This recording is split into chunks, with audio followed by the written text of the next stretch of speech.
Namaste and hello. Every 2 hours, a woman dies because of an unsafe abortion.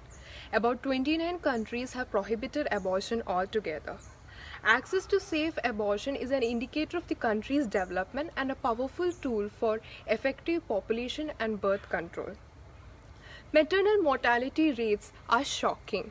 Some countries have morally accepted abortion when the pregnancy can cause severe damage to the mental and physical health of the woman, especially in cases where the pregnancy is as a result of crimes like rape, incest, child abuse, etc.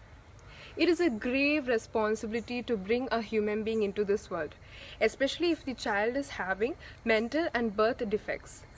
But in the eyes of the society, the social problems of the woman, whether she is living in poverty or is she too young to cope up with the child, all these factors are considered irrelevant.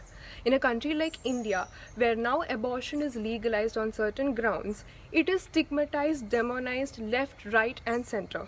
Then why do I believe in its morality? Gender equality. If you allow abortions, you give her the right to be in school, to work, to choose healthcare, to choose whether or not to have a child and create healthy families. And I believe in these women who stand up for themselves, making decisions about their lives and their bodies without the fear of being judged or questioned about the morality of their decision. Because trust me, as a woman, that's what keeps me going. Namaste. Mama, don't take my breath away, for it's my only chance to love and play. Abortion was the leading cause of death in 2019, with over 42.3 million preborn babies being killed. And yes, this was preventable. Now, much of the debate about abortion revolves around a single question as to whether the fetus is a person or not.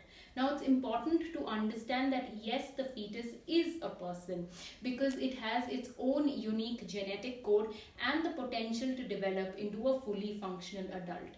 Now, the other moral issues that concern itself with abortion include female feticide. The numbers are jaw dropping and we stare at a grim crisis. Secondly, abortion affects the health of a woman and she might not be able to get pregnant again. Thirdly, the rights and concerns of the father are often ignored in this case.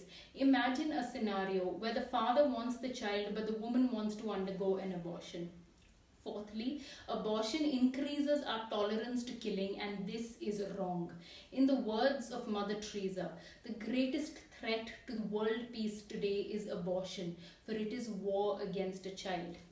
Lastly, I want to conclude by saying let's always remember that the loudest voices that advocated slavery were free, and that those who support abortion are already born.